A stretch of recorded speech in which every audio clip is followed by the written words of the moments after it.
It started with my 3-year-old son screaming in his room in the middle of the night. When I came in to check on him, he was hysterical. Tears ran down his little cheeks as he cried about how the boogeyman had frightened him.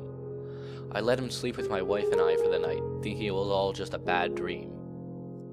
The next evening, he didn't even want to be in his room, but I convinced him that the boogeyman was just a figment of his imagination. I was awoken once more by his screams. I rushed to his room to find him in tears again.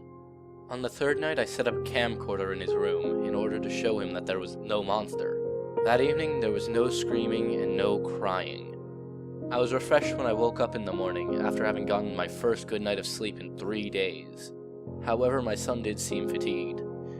He didn't even put up his usual fuss in the morning when we got him ready for preschool. I decided to review the camera's tape in order to find out how he had slept.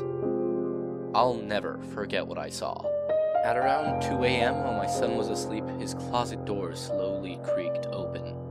Out of the shadows crept a pale, naked, veiny woman with long white hair and solid black eyes.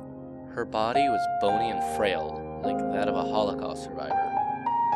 When she turned to the side, I could see her spine protruding from her hunched back like a dinosaur. She reached into my son's crib with her unnaturally large hands and covered his mouth. He was trying to scream, but he couldn't.